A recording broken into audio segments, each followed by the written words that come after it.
Hi and a very warm welcome. My name's Ian Mack. So, what is Twelfth Night, the William Shakespeare play? What's it all about? Stay with me and I'll ensure that you know the basic story, what happens in each of the acts, the key characters, and we'll achieve this all in 8 minutes or so. I'll include some infographics for you to reference. So, if you're ready, let's get started.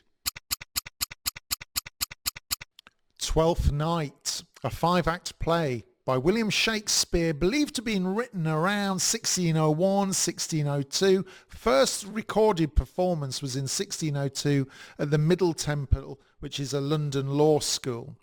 The setting, a fictional land of Illyria, Mediterranean Italian world of noble courts and playful households. And the key themes of this play are love and desire, and of course, always with Shakespeare, romantic confusion.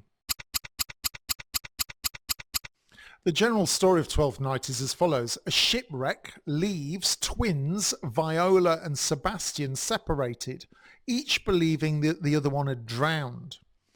Viola disguises herself as a young man, Cesario, and enters the service of Count Orsino, who pines for Countess Olivia. Duke Orsino sends Cesario, remember she's Viola, to woo Countess Olivia on his behalf. But Olivia instead falls in love with Cesario, unaware that Cesario is really Viola. Typical Shakespearean action here. Meanwhile, Viola herself secretly loves Duke Orsino, creating a love triangle of mistaken identities. Elsewhere, Olivia's rowdy household, Sir Toby Belch, Sir Andrew Ague-Cheek, Maria, there's a clown called Feste. They play a cruel trick on the pompous steward Malvolio, convincing him Olivia loves him. Comic chaos peaks when Sebastian, that's the other twin, arrives and everyone mistakes him for Cesario. At last, identities are revealed. Viola and Sebastian are joyfully reunited. Countess Olivia marries Sebastian, and Orsino recognizes Viola's love and promises to marry her.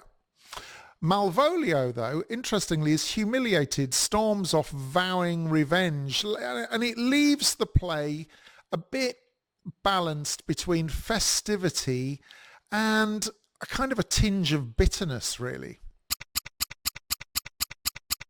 There are 10 characters worth highlighting in Twelfth Night. They begin with Viola, who, remember, disguises herself as Cesario, the shipwrecked heroine who disguises herself as a man.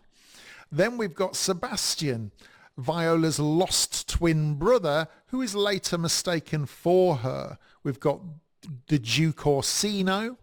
He's the Duke of Illyria. He's in love with Olivia, but later Viola. And we've got Olivia herself, Countess Olivia, a noble woman mourning her brother. Sir Toby Belch, a comedic figure, Olivia's uncle, rowdy and fond of mischief, and Sir Andrew Ague-Cheek, foolish knight, hoping to woo Olivia himself. We have somebody called Maria. She's Olivia's clever maid who masterminds of Malvolio's prank. And we've got Feste, Olivia's witty clown who comments on human folly. Antonio is a sea captain devoted to Sebastian, one of the twins. And finally, Malvolio himself, Olivia's pompous steward, tricked into believing that she loves him.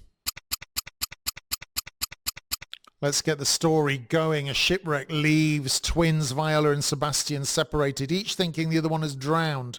Viola, alone in Illyria, disguises herself as a young man named Cesario, and she enters, or he enters, the service of Duke Orsino, who is hopelessly in love with Countess Olivia. So Olivia, still mourning her brother, has vowed to avoid any suitors. Orsino sends Cesario, who is really Viola, to plead his love on his behalf. Viola performs the task faithfully, but secretly she falls in love with Orsino herself. Olivia, struck by Cesario's charm, begins to fall for him, unaware that Cesario is really Viola. In Act 2 of Twelfth Night, the love triangle deepens. Olivia admits her attraction to Cesario and tries to see him again. Viola, trapped in disguise, cannot return her affections, of course. Meanwhile, in Olivia's household, her uncle, Sir Toby Belch, his foolish friend Sir Andrew Aguecheek, and maid Maria amuse themselves by mocking Malvolio, Olivia's stern steward. They plot to trick him into believing that Olivia loves him.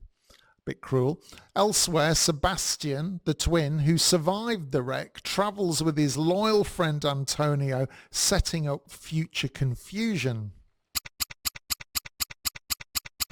In Act 3 then, Olivia openly declares her love for Cesario, while Viola, who is Cesario of course, struggles with the impossible situation, bound by disguise and her duty to Orsino.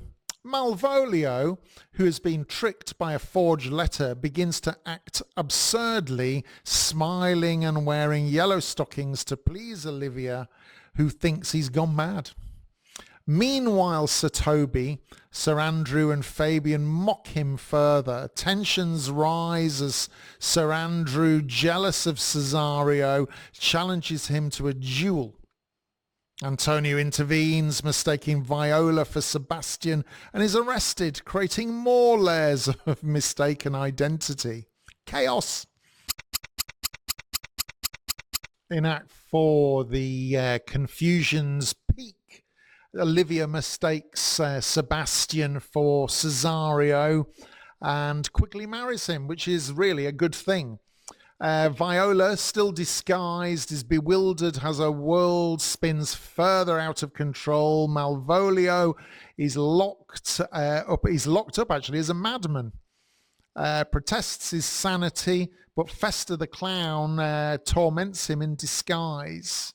Antonio is distraught when Cesario does not recognize him, believing he's been betrayed. The stage is now set for the final act of Revelations, which is badly needed. In the final act, all threads start to converge. Viola and Sebastian are reunited, that's brother and sister. Their true identities revealed, astonishing everyone, of course. Olivia learns she's married Sebastian, not Cesario, and is content. Orsino, realizing that Cesario is actually Viola, acknowledges her devotion and promises to marry her. Malvolio is freed but humiliated, swearing revenge on those who mocked him.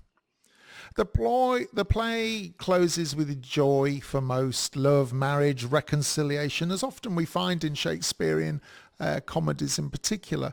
But I have to say it leaves a lingering shadow in Malvolio's bitterness, balancing festivity with a reminder of cruelty. It's worth noting that the title refers to the Twelfth Night holiday, the Feast of Epiphany, a time of revelry, disguise and role reversal, themes central to this play. It draws on Italian comedic traditions of mistaken identity, cross-dressing and romantic entanglements. It's one of Shakespeare's most popular comedies, blending romance, wit and music. And of course, it is very famous for the line, "If music be the food of love, play on." It balances joyful resolutions, multiple people are reunited, but it's tinged with this lingering bitterness of Malvolio's exit. And I have to say, it's comedy with a tinge of darkness. Such a superb and spellbinding Shakespearean comedy. Please go and see it at a theatre near you. Well worth the effort. Thank you so much for your time, and I hope this has helped you get started with the play. Don't forget, share any comments or any extra information you have about this superb play with other viewers. We're building our community, and I look forward to meeting you again in the next one. And until then, my name's Ian Mack. Remember, time is knowledge.